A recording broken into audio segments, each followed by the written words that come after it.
Mega textile park के लिए 3800 करोड़ के प्रस्ताव। यूपी में पीएम मित्र पार्क के इन्वेस्टर्स मीट में बोले सीएम योगी, हाथों हाथ 500 करोड़ का करार। लखनऊ के ताज होटल में शनिवार को इन्वेस्टर मीट आयोजित की गई। ये मीट पीएम मित्र योजना के तहत लखनऊ हरदोई सीमा पर 1000 एकड़ में बनने वाले मेगा टेक्सटाइल और अप्रैल पार्क की योजना को लेकर हुई। इसमें प्रदेश के मुख्यमंत्री आदित्यनाथ के साथ मुख्य सचिव मनोज सिंह, टेक्सटाइल की बड़ी इंडस्ट्रीज के मालिक मौजूद थे। इस दौरान सरकार का लुधियाना की एक कंपनी में 500 करोड़ का MOU साइन हुआ। आईपीएल ओपनिंग सेरेमनी 2025 कब शुरू होगा? उद्घाटन समारोह कौन करेगा शिरकत? जाने पूरी जानकारी। KKR और RCB के बीच ये मुकाबला 7:30 बजे शुरू होगा। टॉस इससे आधे घंटे पहले 7 बजे शुरू होगा। मैच के दौरान बारिश की संभावना जताई गई। आईपीएल के 18वें सत्र की शुरुआत होने जा रही है। शनिवार को इसका रंगारंग आयोजन होगा। आईपीएल 2025 का आगाज champion Kolkata Knight Rider KKR और रॉयल चैलेंजर बेंगलुरु RCB के बीच होने वाला है। ये मैच कोलकाता के ईडन गार्डन स्टेडियम में खेला जाएगा। मैच के पहले हालांकि उद्घाटन समारोह आयोजन होगा, जिसमें बॉलीवुड के कुछ सितारे अपना जलवा बिखेरेंगे। मैच पर बारिश का भी साया मंडरा रहा है। सौरभ कांड में आटा रखना है कहकर 1200 में ड्रम लाई थी मुस्कान। नशीला इंजेक्शन दिलाने में शामिल था एक बुजुर्ग। SP सिटी आयुष विक्रम सिंह ने बताया कि घंटा घर के दुकानदार सैफुद्दीन ने 1200 रुपये में मुस्कान को ड्रम खरीदा था। सैफुद्दीन ने कहा था आटा रखने के लिए कहकर मुस्कान ने ड्रम खरीदा और इसी में 100 को रखा था। शासन प्रशासन और ड्रग विभाग की पाबंदी के बावजूद खैर नगर में नशीले इंजेक्शन बिना पर्चे बेचे जा रहे हैं। इस बात का खुलासा तब हुआ जब ICU और ऑपरेशन थिएटर में इस्तेमाल किए जाने वाले मिडाजोलम इंजेक्शन को अस्पताल के बिना पर्चे के खैर नगर के ऊषा मेडिकल स्टोर के संचालक दे रहे हैं। सौरभ के मामले में इसी इंजेक्शन का प्रयोग हुआ था। डॉक्टर के पर्चे पर यह इंजेक्शन नहीं दिया जा सकता था। इस बात को खुद डॉक्टर ने स्वीकारा है। इस बिंदु को भी पुलिस जांच रही है। 22 फरवरी को मेडिकल स्टोर गई थी मुस्कान ने अपने डिप्रेशन में आकर बता दिया कि पर्चे पर नींद की गोली लिखवाई थी।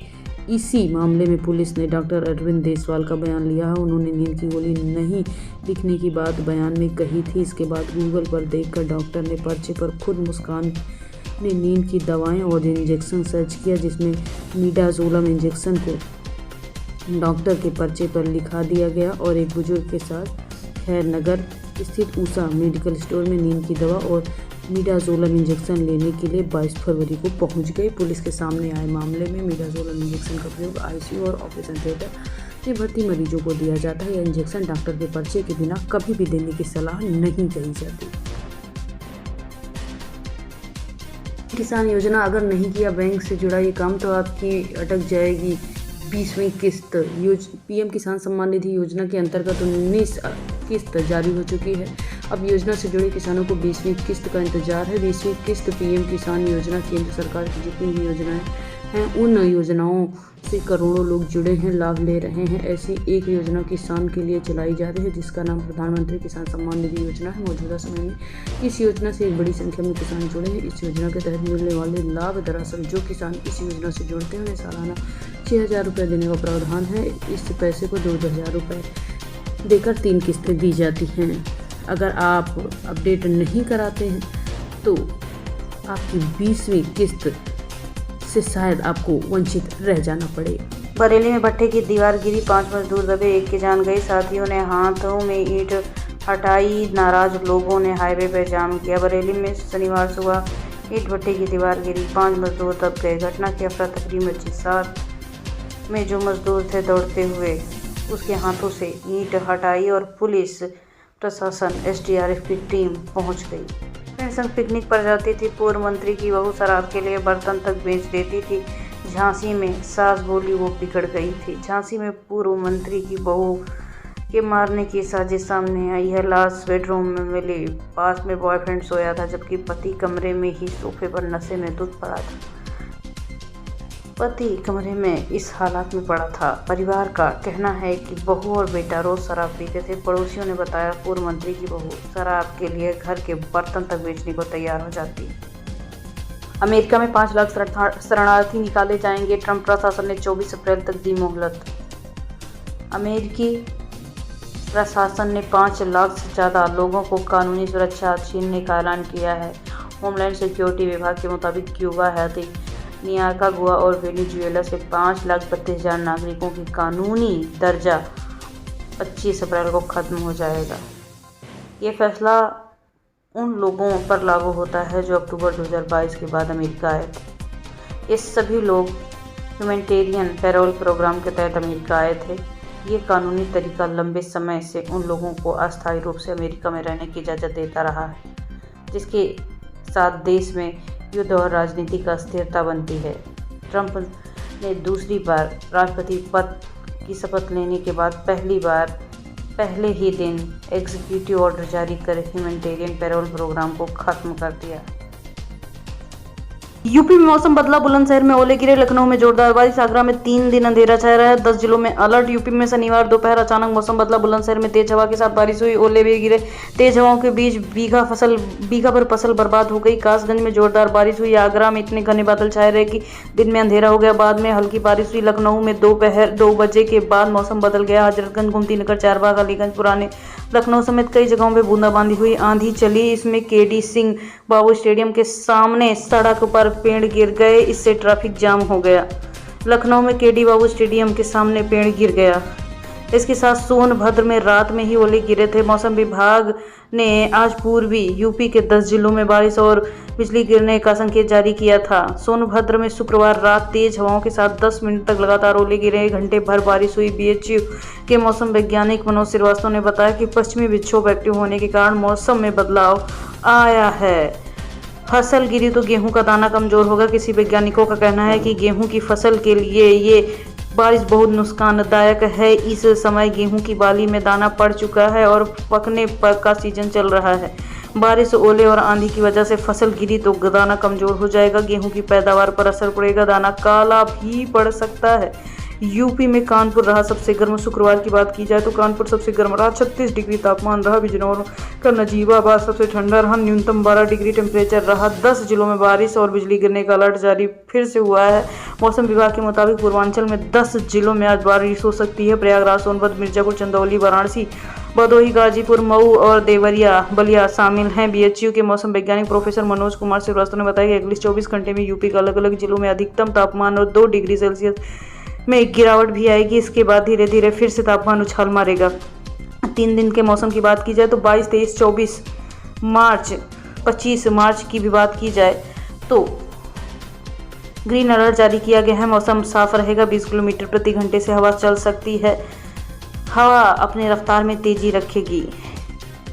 बारिश और ओले गिरने से फसल नुकसान हुआ है। सीएम योगी इस पर संज्ञान ले रहे हैं। उन्होंने अधिकारियों को पूरी तत्परता से राहत काम चलाने के निर्देश दिए हैं। फसलों के नुकसान का आकलन कर शासन ने रिपोर्ट देने की बात कही है, जिससे समय पे मुआवजा दिया जा सके।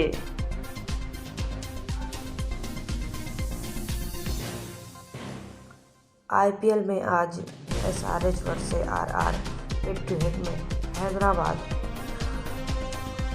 11 से 9 से आगे चेज करने वाली टीमों का रहा दबदबा। आईपीएल में 18वें सीजन का डबल हेडर 2 दिन मैच खेला जाएगा। मुकाबले में 30 से सनराइजर हैदराबाद का सामना हैदराबाद में राजस्थान रॉयल्स से होगा। हैदराबाद में दोनों टीमों एक कुल 5 मैच खेले गए। हैदराबाद में 4 और राजस्थान में 1 मैच जीता है। हैदराबाद ने पिछले सीजन क्वालीफायर 2 में राजस्थान को हरा दिया था। वही दिन से मुकाबले में चेन्नई सुपर किंग अपनी सबसे बड़ी राइवल टीम मुंबई इंडियंस से भिड़ेगी। यूपी के विधायक ने अतीक के नाम पर कब्जाई जमीन प्रयागराज में कार पर बम फेंकवाया, जान से मारने की धमकी। प्रयागराज में अपना दल विधायक ने माफिया अतीक अहमद के नाम पर ज़मीन पर कब्जा किया है। उसके बाद उस पर प्लाटिंग की। किसान ने जब विरोध किया तो उसे मारने की धमकी दी गई। आरोप है कि किसान के घर को उड़ाने की भी बात हुई। पुलिस ने जब कार्रवाई नहीं की तो किसान ने कोर्ट का सहारा लिया। शुक्रवार को कोर्ट के आदेश पर पुलिस ने विधायक समेत 10 लोगों के खिलाफ केस दर्ज कर लिया। मामला धूमनगंज क्षेत्र का है। सपा सांसद बोली हिंदू गद्दार राणा सांगा की औलाद। आज़ादी की लड़ाई में अंग्रेजों की गुलामी की। भाजपा बोली ये सपा के संस्कार। सपा के राज्यसभा सांसद रामजी लाल सुमन ने कहा कि भाजपा वालों का तकिया कलाम हो गया है कि मुसलमानों में बाबर का डीएनए और हिंदुओं में किसका डीएनए। बाबर कौन लाया? भारत में बाबर इब्राहिम लोदी को हराने के लिए राणा सांगा लाया था। मुसलमान बाबर की औलाद है तो हिंदू तुम भी गद्दार राणा सांगा की औलाद हो। योगी दिल्ली जाएं, केशव यूपी संभालें। हरदोई में विधायक के बयान पर डिप्टी सीएम बोले, पतवार चलाते जाएंगे, मंजिल आएगी आएगी। हरदोई में बीजेपी विधायक श्याम प्रकाश ने केशव मौर्य को सीएम बनने की इच्छा जताई है। इस कार्यक्रम में कहा, हमारे मन एक बात आती है कि योगी आदित्यनाथ दिल्ली चले जाएं, केशव जी उत्तर प्रदेश संभालें। जो मेरे मन में अक्सर आता है, समय तय करेगा कि क्या होगा। राम भद्राचार्य बोले, मायावती को बहन कहने में संकोच लगता है। चित्रकूट में कहा, अम्बेडकर को संस्कृत नहीं आती थी, मनुस्मृति जलाने की कोशिश की। बाबा साहब अम्बेडकर को संस्कृत का ज्ञान नहीं था। अगर अम्बेडकर को संस्कृत की समझ होती तो वो मनुस्मृति जलाने का प्रयास नहीं करते।